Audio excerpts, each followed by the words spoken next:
Dan kita berharap nanti insya Allah Sulawesi Tenggara ini akan setara dengan provinsi-provinsi lain. Yang saya hormati, di sini hadir beberapa orang tua saya, orang tua kita, Ketua PP4, Majelis Ulama, mungkin juga Profesor Darwin Suder, Ketua Dewan Hakim, Porpri, dan juga sekaligus Direktur Program Pasca Sarjana Institut Perguruan Tinggi Al-Quran Jakarta. Di samping itu beliau juga seorang konsultan senior Lembaga Pendidikan Islam unggulan.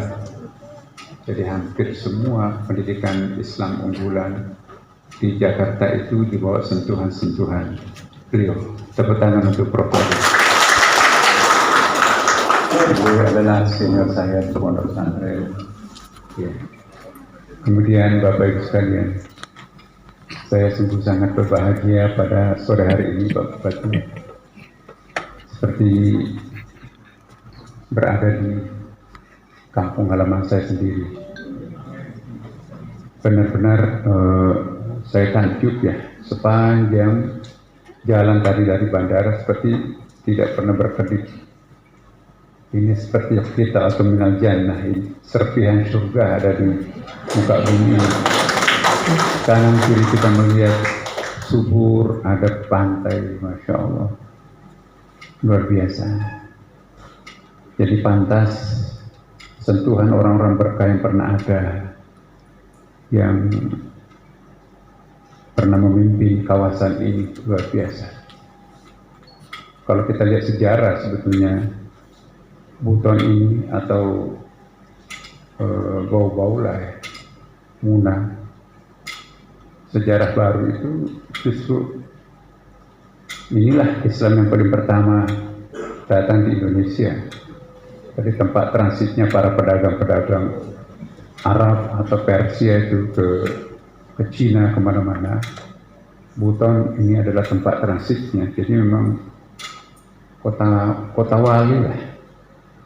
Maka itu mari kita sucikan kota Buton ini sebagai daerah yang sangat berkah. Dan orang-orang luhur, walaupun waktu itu mungkin belum muslim, kita kenal misalnya Raja Sugimanuru yang melahirkan Laki Laponto yang kita kenal Halualewu, yang bergelar Sultan Muhammad Isa Kaimuddin Khalifatul Khams. Saya merinding loh Bapak Ibu sekalian. Membaca sejarah beliau itu bukan orang sembarangan. Beliaulah yang mempertemukan, mempersatukan seluruh etnik yang ada di kawasan Sulawesi Tenggara ini, bahkan nyebrang sampai Sulawesi Tengah. Jadi wilayah kerajaan Buton dahulu itu. Dan memiliki 9 anak, dan anaknya itu salehah. Ini saya kira perlu kita ikuti. Dan yang paling penting, kearifan lokal yang dibangun, Masya Allah, kita harus berguru kepada kerajaan ini. Ya. Ada 4 prinsip yang pernah ditegakkan oleh bapaknya Halualewu yang kemudian menjadi nama universitas terkemuka kita di sini dan juga Bandara Halualewu ini. Yaitu kalau ini dijadikan filosofi dasar bangsa, maka itu saya kira tidak akan ada konflik. Belajarlah toleransi pada tradisi masyarakat Buton. Pobini, biniti, saling tanggung rasa ya, saling saya menyayangi. Pongka, angkat tahu, Masya Allah, saling menghargai satu sama lain. Ya. Poma Masiko, saling sayang menyayangi, loving together. Ya. Udadati, saling sayang menyayangi. Dan bahkan kalau kita lihat ada 4 prinsip dasar ketatanegaraan itu dahsyat, Bapak Ibu sekalian. Ya, saya ingin para ilmuwan Buton ini mengangkat falsafah dasar kerajaan Buton itu. Hansuru Mansuru Bada, Sumarno Kuno Hansuru, ya. Biarlah badan binasa, asal negara tetap tegar. Ya Allah, cinta terhadap negara, patriotisme, kita harus belajar dari tempat ini. Ya, luar biasa. Hansuru di Usman. Nanti pada agama itu yang menjadi pegangan dasar setelah nanti ada adat. Hansuru adati semua tangka agama. Kalaupun adat itu tidak bisa lagi dipertahankan, maka agama harus tetap ditegakkan. Kalau di Melayu di sana adat bersendi syarat dan syarat bersendi kitabullah. Nah, ternyata filosofinya itu mirip dengan ini. Nah, inilah apa yang kita lakukan pada hari ini sebetulnya. Ya, gerakan moderasi beragama di madrasah atau sekolah menengah di kabupaten kita yang tercinta ini tidak perlu diajari toleransi, bahkan kita yang harus menjadi guru toleransi.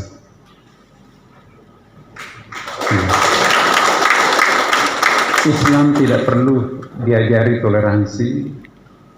Tidak ada satu agama yang memiliki kitab suci memberikan pengakuan kepada agama lain. Disiplin saya ilmu Al-Quran. Saya keliling cari kitab suci mana yang memberikan ruang menyebutkan agama lain selain dirinya sendiri.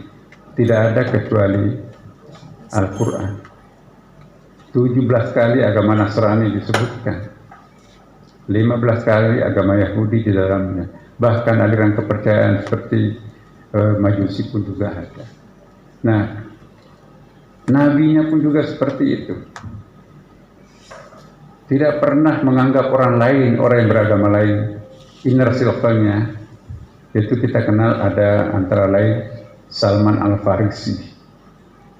Ya, orang dalamnya, rumah tangga Nabi.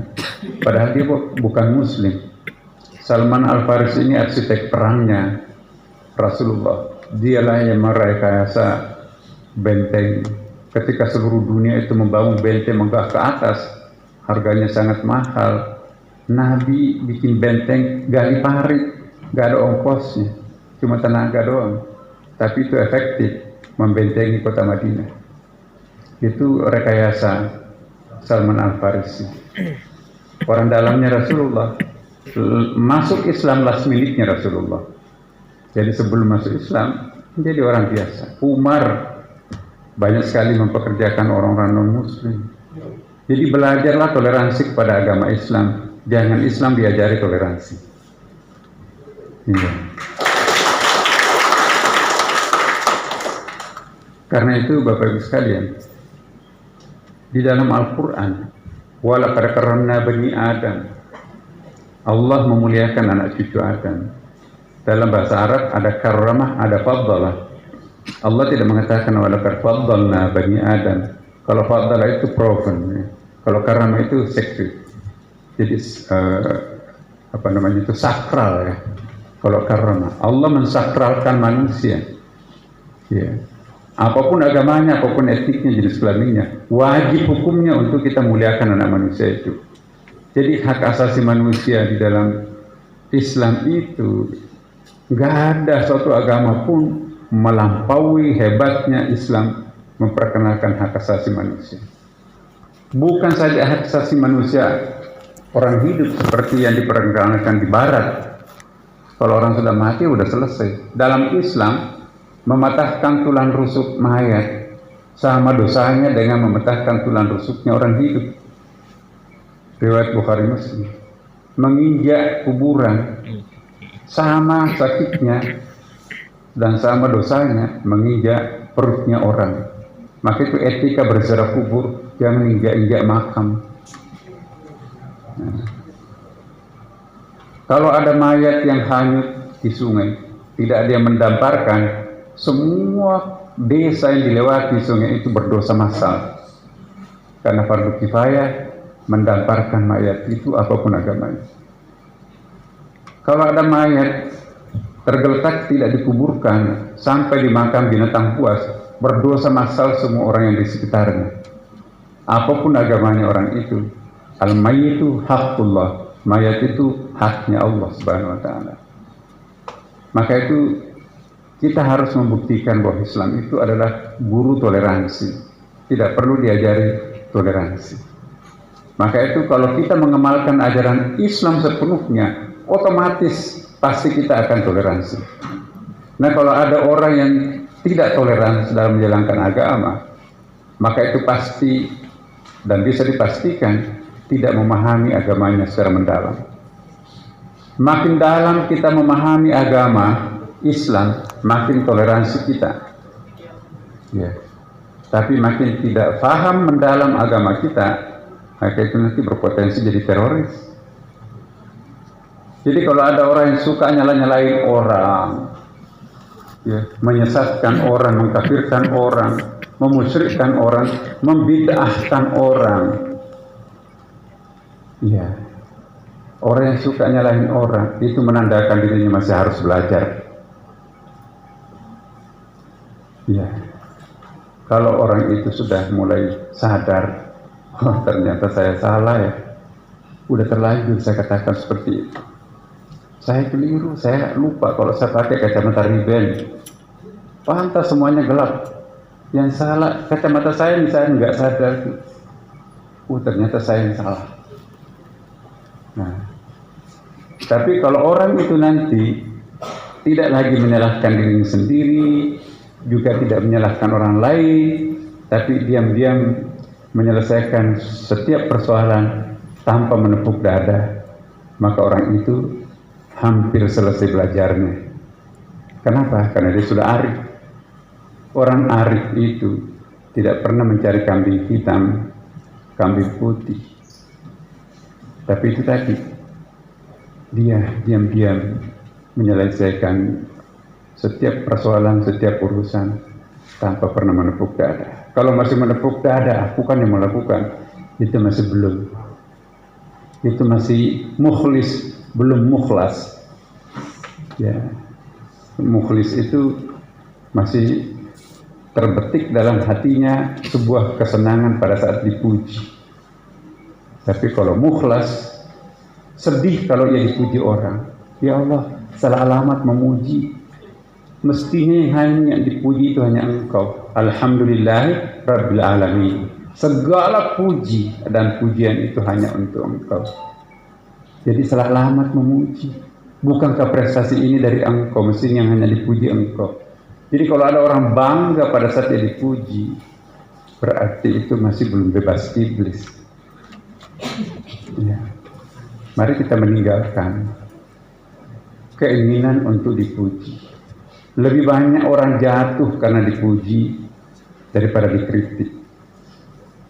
Kalau orang dikritik itu biasanya terorbit naik ke atas. Tapi kalau kita dipuji, itulah yang paling banyak menjatuhkan orang. Kalau ingin, terutama adinda semua yang di depan ini, Pak Kandepak kita ya. Jangan kita pernah bangga dengan dipuji orang. Ya. Kalau perlu kita majhulun fil ardh ma'lumun fis sama. Tidak perlu dipuji di bumi, tapi populer kita di langit. Apa artinya kita selebriti langit? Selebriti bumi nggak ada yang kena di langit. Ya. Dan Bapak Ibu sekalian, kalau kita mencapai tingkat mukhlas, tidak perlu proaktif, tidak perlu siapkan uang untuk promosi karir jabatan. Yang maha mempromosi itu adalah Allah yang akan proaktif. Coba Nabi, subhanalladzi asra bi'abdihi lailan minal masjidil haram. Jadi asra itu muta'addi, artinya apa ya? Jadi yang proaktif itu adalah Allah. Nah kalau orang masih ikhlas, berarti dia masih akan mengerjakan sendiri. Tapi kalau sudah sampai kepada tingkat mukhlis, Allah yang akan proaktif. Banyak contoh Bapak-Ibu sekalian, dan contohnya bapak-bapak, ibu-ibu di sini kan pejabat. Pernah nggak membayangkan Pak Bupati akan jadi bupati di daerah yang sangat terkenal ini? Saya kira enggak. Tapi kenyataan seperti itu. Nah, Pak Bupati itu tidak gratis. Ada linangan air mata tengah malam di atas sajadahnya orang tua. Nah, kalau ingin melihat anak-anaknya seperti itu, alirkanlah air matanya di atas sajadah tengah malam. Ya, kalau perlu di atas bupati. Nah, Bapak Ibu sekalian, saya tidak ingin bicara banyak tentang toleransi di sini, karena saya tahu persis dengan membaca filosofi dasar karakter masyarakat Buton ini.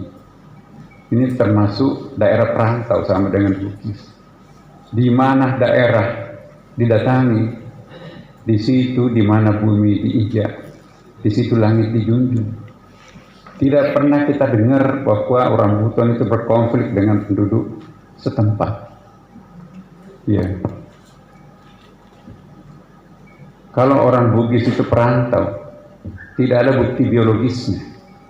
Tapi kalau Buton perantau, bukti biologisnya matanya biru. Saya nggak tahu masih ada nggak mata biru di sini. Kelihatan. Dan itu terkenal di seluruh dunia, Bapak Ibu.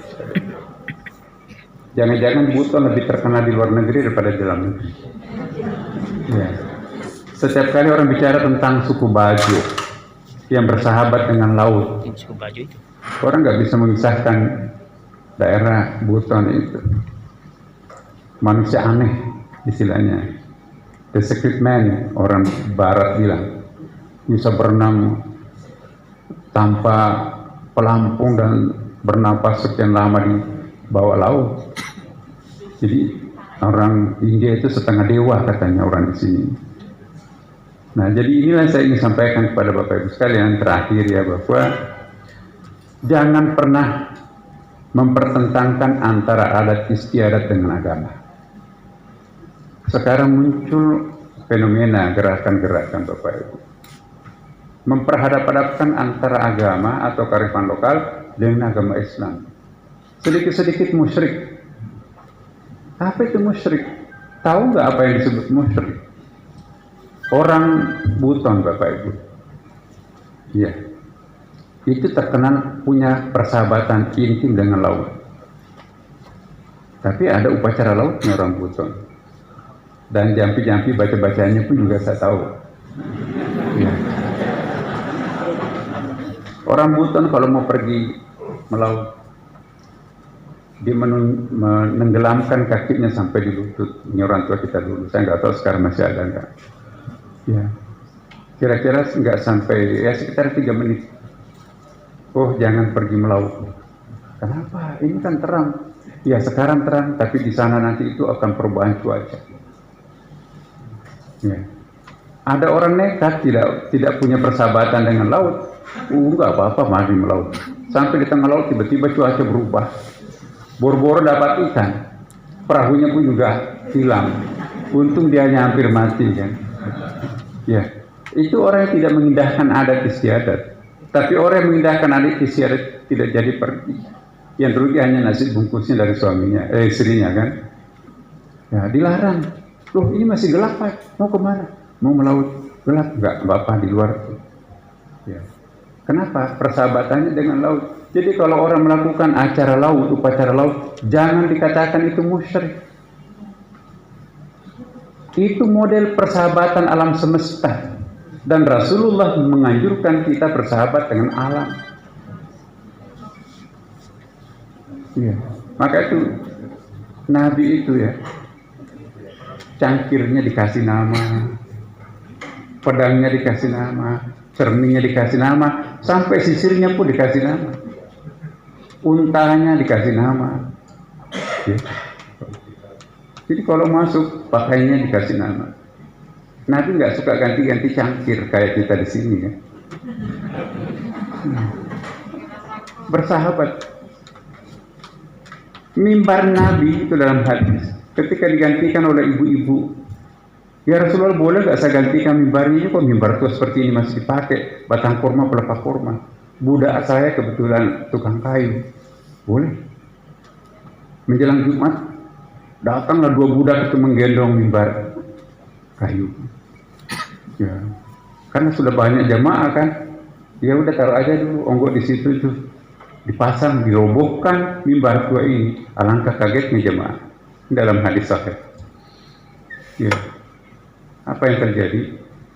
Kaget jemaah, kok kenapa ada suara tangis? Nabi berdiri, kalian menangis. Apa kalian mendengarkan suara tangis ya? Yang menangis itu bekas mimbar saya ya.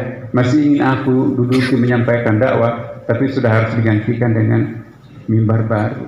Lalu Nabi pergi menjumpai, wahai sahabatku, apa yang engkau minta dariku? Mau enggak aku tanam engkau di pinggir kali, lalu aku doakan atas izin Allah engkau akan hidup kembali, atau nanti engkau akan hidup di surga memberi buahmu kepada para penghuni surga? Rupanya tidak kedengaran suaranya oleh jamaah. Berdirilah salah seorang di saat pertama. Jawabannya apa ya Rasulullah? Dia memilih untuk memberi makan penghuni surga. Selesai Jumat, yang bertanya tadi itu dia gendong bekas mimbar itu pulang ke rumahnya. Ini bukan mimbar biasa ini penghuni surga dan bisa bicara di depan Rasulullah tuh. Jadi memelihara barang antik itu bukan bid'ah. Sedikit-sedikit bid'ah. Kalau itu nggak boleh, ngapain itu mimbar itu kemudian? Dan dalam riwayat itu disebutkan nanti mimbar itu hancur betul baru dibuang. Bapak Ibu sekalian,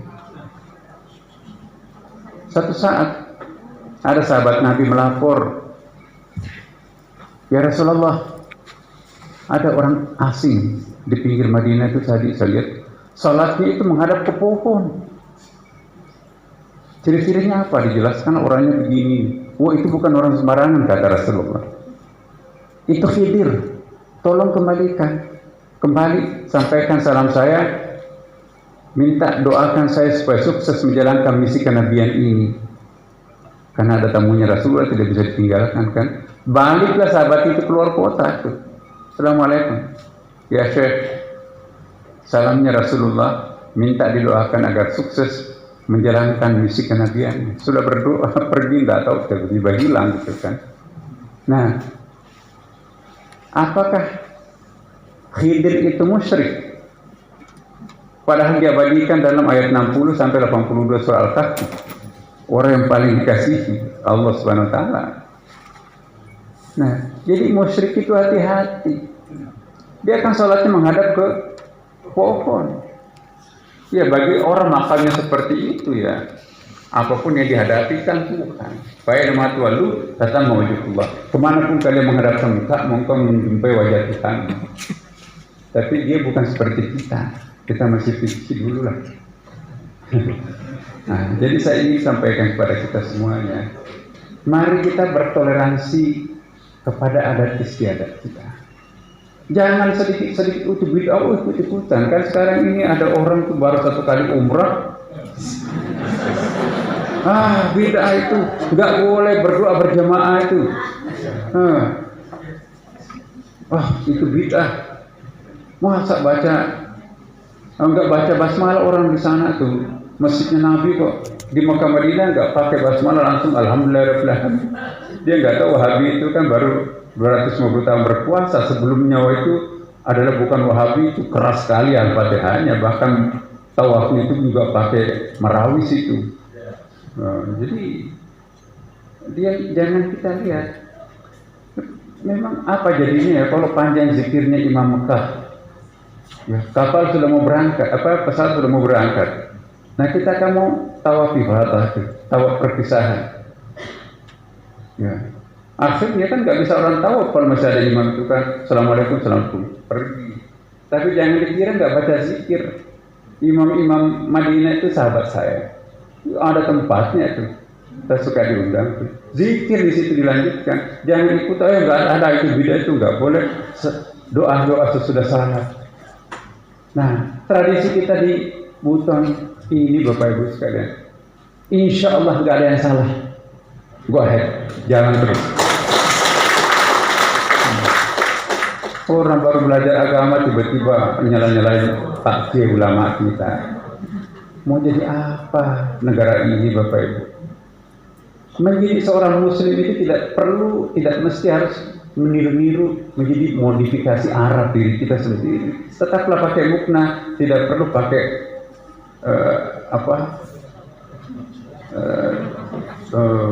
tidak perlu pakai cadar dan sebagainya. Jadi kalau mau pakai cadar monggo, tidak apa-apa, itu hak asasi kan. Silakan pakai cadar. Ya jadi masalah kalau ini belum dalam Islam, ini belum pakai cadar. Ya kan? Kalau seandainya cadar itu penting dan wajib, kenapa batal hajinya orang pakai cadar? Tidak sah hajinya perempuan yang pakai cadar. Harus dibuka semuanya kan. Dikejar-kejar itu oleh asal. Nah, jam 4 acara Pak Bupati yang berapa Pak? Sekarang. Nah, saya Bapak Ibu sekalian, nanti insya Allah pada kesempatan lain saya datang ke sini. Mudah-mudahan masih Pak Bupati, yang mudah-mudahan kita masih bisa menyaksikan dalam waktu dekat pondok pesantren seperti yang kita akan lahir. Yang kita akan buat di sini Bapak Ibu sekalian adalah pondok pesantren yang semacam franchise ya, Al-Ikhlas. Satu-satunya pondok pesantren yang mendapatkan sertifikat ISO Inggris ya adalah pesantren Al-Ikhlas. Di Bone. Baru saja kita buka cabang. Ini pimpinan pondoknya ada di sini Pak Kiai Nandar, anak-anak muda tapi Kiai. Itu insya Allah ya sudah berapa orang kita kirim ke Al-Azhar. Itu tanpa tes lagi di Al-Azhar. Kenapa? Karena dosennya orang Mesir datang ke sini. Dan jadi nanti Bapak Ibu sekalian kita akan lakukan. Nah kalau perlu lebih baik daripada di tempat lain. Banyak daerah yang minta saya buka Pak Bupati, tapi saya tidak terlalu tertarik. Kami sudah punya 7 cabang. Banyak lagi, setiap provinsi mungkin mau, tetapi kami sangat selektif.